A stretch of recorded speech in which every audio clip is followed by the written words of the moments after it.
Yo guys, how are you doing? Today I have something a little bit different for you all, because today we're opening some Yu-Gi-Oh product, and to me this is a very special occasion. I haven't opened one of these since Hidden Arsenal 7, 12 years ago. Even counting the year break I took shortly after Spyro released, this is over a decade of not opening Yu-Gi-Oh product besides for structure decks and tournament packs. And I bought this for just 40 euros. And this is not crazy, but it's a fine set. We have some good support cards for Sky Striker, for Vanquish Soul, and even the upcoming Justice Hunters archetypes. Archmage, which takes up most of the secret rare slots, right now is not particularly good, but it's the new story archetype. It will be good eventually, at least some of the cards. That's pretty much guaranteed. And it's not only this set. The next set, Justice Hunters, while not being quite as bad as this one, is also relatively cheap, even though this is a meta-defining set with 3 meta-relevant archetypes that actually are all pretty well designed and look pretty fun. Like this, from everything I can tell right now, will be a very, very good format, and the price is still relatively low. The price being so low is a very bad sign for the TCG. The vendor I bought this off most likely don't make money on this. Actually, they probably lose money on this if you count the labor costs and everything. And they are a choke point for the entire ecosystem. If you can't buy cards because they can't make that economically viable, you can't play, besides maybe retro formats. And I think the cause in all of this lies in that the value is tied to the competitiveness, the meta relevance of cards almost entirely. And since the stores and vendors have to order the sets before you actually know what exactly is in there, they have a lot of difficulties dealing with all the, well, varying prices of the sets. Like if a Fuvolos was in here, this set would be so expensive, like before Fuvolos released. I feel like you get what I'm talking about. But it also causes a lot of issues for the actual players, like because it means the good cards have to be rare and therefore expensive just to drive any product. And it hurts the accessibility of Yu-Gi-Oh! Even more, which is already poor to begin with due to the very complex gameplay baseline. Like, even after just the 1-year break, really getting back into it wasn't straightforward, I can tell you that. Even more so if you're considering that decks stay relevant only for like 6 to 12 months. They rotate out even faster than in Magic. On top of that, we're driving away collectors, because if only the competitive cards sell the sets, there is very little collectible value. And because there aren't these crazy curveballs like a really cool rarity or insanely rare alt art, whatever, opening the sets isn't even particularly fun. And since you're unlikely to get what you need, you end up disappointed more often than not. Unless you just buy a lot of them because, I don't know, you're a vendor or you want to have the entire set, but why would you? Usually the good stuff is the rare stuff, and getting all the good archetypes and cards from a set often costs a small fortune. In most cases, just getting the singles for the decks you like the most is way more worth it in my opinion, even considering fees and shipping. Still, vendors need to move product, so product needs to appeal to players and collectors long term.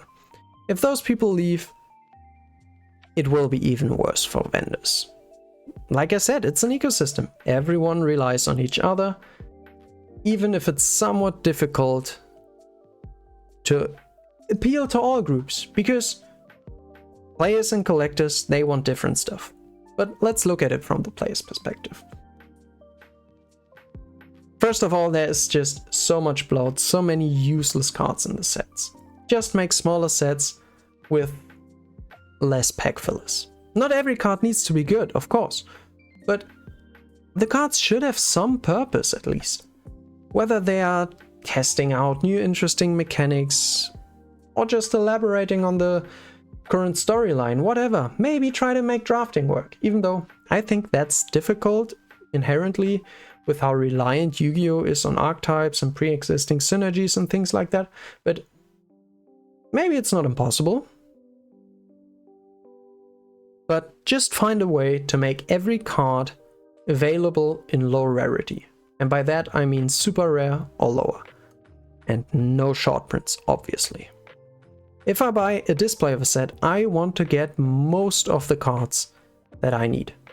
Personally, like I said, over a decade of not buying a single booster pack, if I could expect that, I'd buy a display pretty much every single set.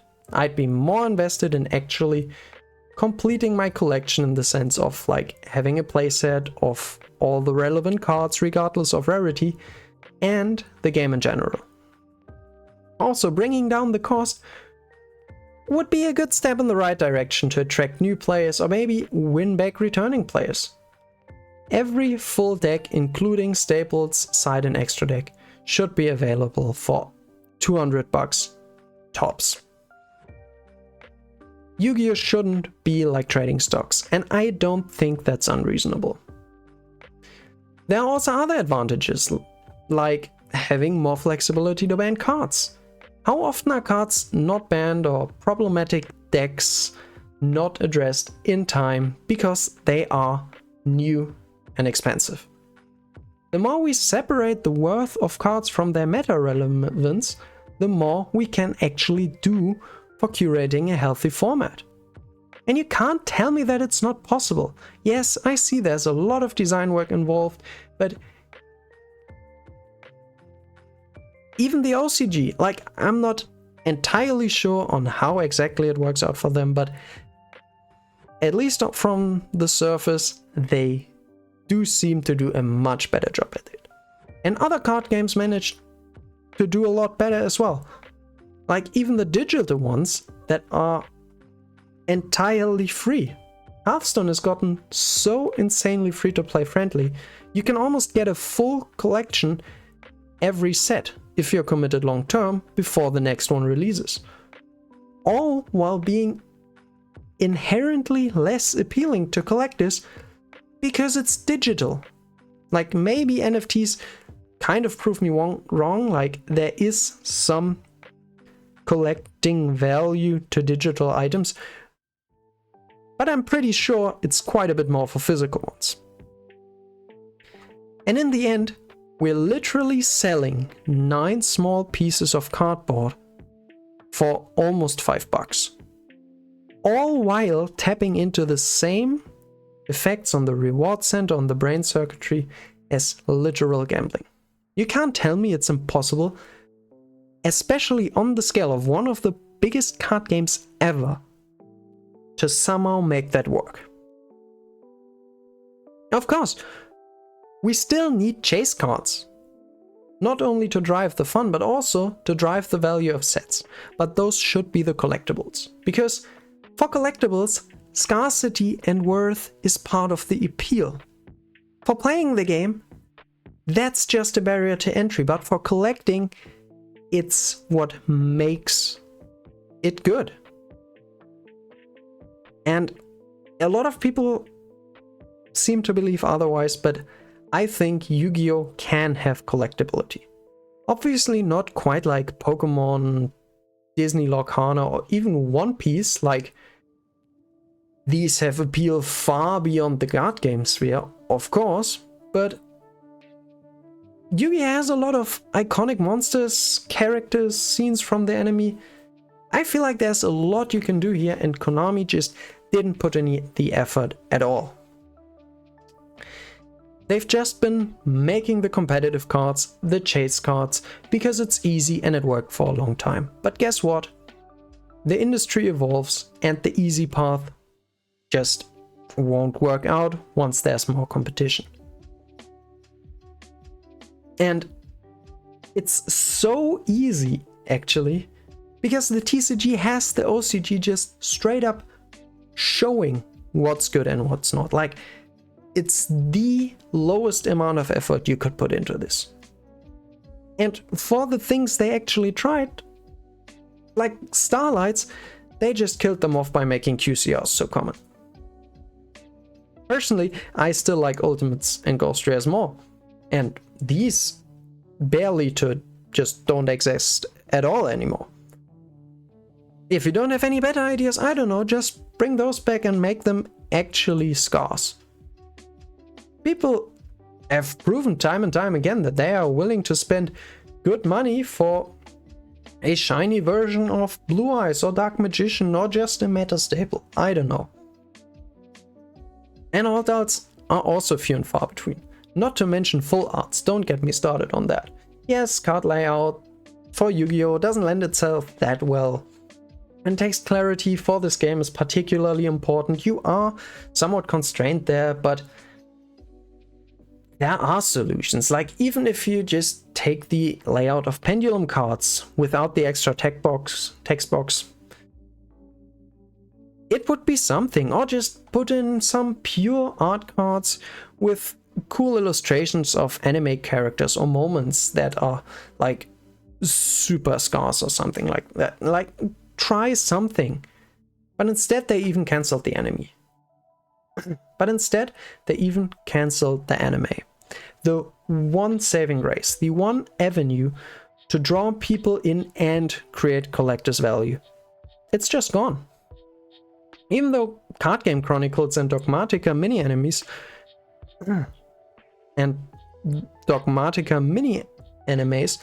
proved so much potential there. Man, I just hope they have a full anime in store.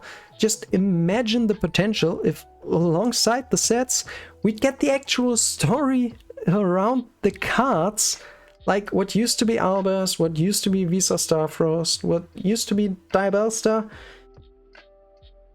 It would be insane. And maybe there's some fleshing out to do, but these are genuinely good stories at the end of the day. And Konami theoretically has everything they need to make it work. Although, to be fair to them, with the Card Game Chronicles, they might actually be moving in that direction and just testing the waters before going all in on it. And then to get to the next point, MBT was it, if I recall correctly, that kicked off a big discussion about Master Drew killing the TCG. And while I don't think he's entirely wrong, I feel like there's more to it. Obviously, there is some cannibalization between the games. I don't deny that, but I don't think the issue is that Master Duel is too good, but that the TCG has been too bad, too often, and too long forever. It's so rare for the game to be in a healthy meta with a good amount of diversity while also offering affordable top tier decks. Like, even just one is often difficult, aside from the structure decks we occasionally get. And even then, a deck core being cheap through a structure deck or whatever means doesn't really matter that much if there's like a $100 plus meta staple that every single deck should play, and puts you at a significant disadvantage if you don't invest into that. Like right now, after Fuvolist has been reprinted, we're actually in a fine spot with that, but we'll have to see where the Justice Hunter archetypes land. I feel like Yami and Dragentail might actually be okay if you actually want to play Canine Vanquish, so that will be quite expensive for some time, but even being in the spot where the decks are not like ridiculously expensive, the staples aren't either, even if there are a couple like the Dominus cards, and the format is actually good, it's pretty rare for Yu-Gi-Oh! To achieve, and even then I feel like we're not quite there yet. I feel like it should still be a little bit cheaper. Like, we should not have even $40 staples. The staples should all be $10 maximum, in my opinion. Even just to really grow the player base and appeal to new and returning players. I don't think we should have any staples that are more than $10 for an extended period of time, honestly. And even if I'm wrong and you have to monetize the sets through making good cards rare, it really should be archetypal cards and not like the generic staples that everyone needs. Because those inherently, because everyone needs them, can reach way higher prices and are way more prohibitive to starting or coming back to the game. Of course, there is also the argument that, well, a player starting out shouldn't be super competitive with people who have been invested longer and have grown their collection. Like, trading cards and upgrading your deck is obviously part of a trading card game. I just think that because of how focused Yu-Gi-Oh! Is on the competitive aspect, how little it offers for like casual play, aside from maybe like retro formats or something like that, and just how much power at this point is concentrated in singular cards like Fuvalos, and then also factoring in like the age of the internet, the quick information exchange, just changing the way how we approach games in general, making them more competitive or more about optimizing your play as quickly as possible. Like, back in the day when that started out, net decking was very frowned upon by a lot of people, but at least from my perspective, that changed so much in recent times, so I just don't see this working out long term for Yu-Gi-Oh! I'm not saying that's easily achieved or something, but in Yu-Gi-Oh's case, the issues are always super obvious. Like Elements and Snake Eyes just being heads and shoulders above everyone else. Like singular too generic cards, usually floodgates, creating just non-games, like Shockmaster, like Azathoth, like Protest. The list is endless. Like even Droll and Lockbird right now, even if it's kind of a necessary evil right now, just creates these games that amount to nothing. And I feel like a lot of people want Yu-Gi-Oh! They want to play Yu-Gi-Oh! But they want it out of the poorly managed, endlessly plagued by issues TCG, and Master Duel was the door. And personally for me, Master Duel would never be the main appeal. Like, the way I want to play Yu-Gi-Oh! Is face to face with another person, have the interaction, like also just in the haptic of the cards and things like that. I feel like that makes such a big difference. So for me, Master Duel could always just be, well, an extension of the physical card game, so that I can prepare for events more easily and things like that, but it will never be the main course for me, especially because right now I can't even play TCG, and on top of that I really dislike just playing best of one. Also, Yu-Gi-Oh! Is not designed for online play, and in my opinion it shows with how much players have to respond to each other. Even smaller latencies make the game feel a little sluggish when played online. There's a reason why in Hearthstone, the TCG that has worked the clear best in an online setting, you can't interact during your opponent's turn at all. And I'm not saying like interacting on the opponent's turn is a bad thing. I feel like that's the defining thing of Yu-Gi-Oh! And I like it a lot, especially if you look at like the direction Justice Hunters takes. I just think it doesn't translate particularly well into the online sphere.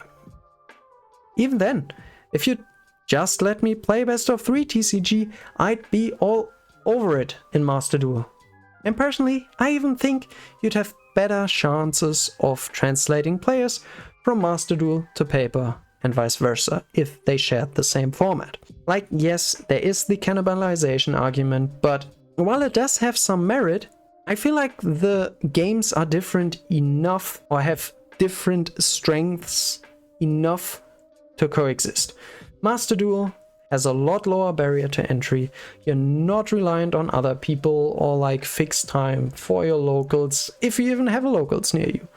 But it lacks the social element of paper play, and it's just not the same without it, particularly in a time where we're lacking that social element more and more generally, not just with Yu-Gi-Oh! I think if you really enjoy a format in Master Duel, that might encourage you to visit your locals, to leave your house, to socialize. Or if you're already going to your locals, you might like a format so much that that just isn't enough and you want to play more. And that's where Master Duel could pick up. But right now, that just isn't an option. And I think that's sad, because Master Duel is very clearly the best online simulator, and I'd be willing to pay for that if it offered what I wanted, actually. Maybe I'm the only one that feels this way, but honestly, I struggle to imagine that. I just love this game, and I've done so for most of my life. I'm 27 and I started playing, or at least trying to play, before I entered elementary school.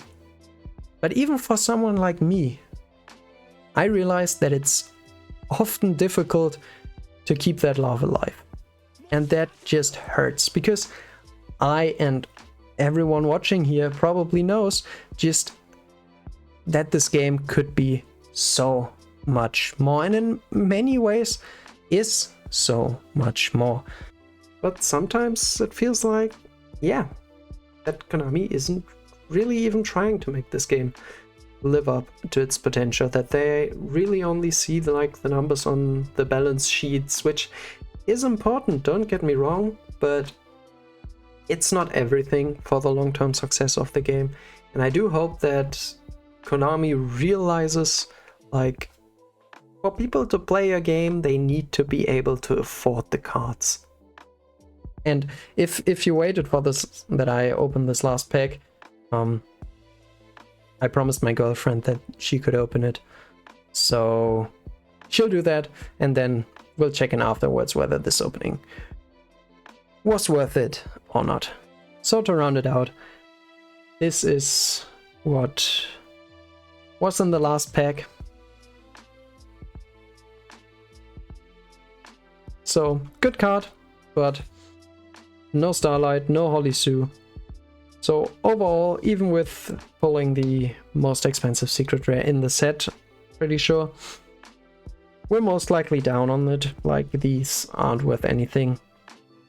There's a reason why the set was so cheap, so like I said, I did expect this. I mainly bought this not only for the video, I also wanted like to get some of the Artmage stuff, so I'm fine with getting this and like all the comments and things like that. But overall, I feel like this just emphasizes my point, and I definitely know why, for the most part, I have stuck to just getting singles. And I just realized, I actually just completely missed an ultra rare. Crazy.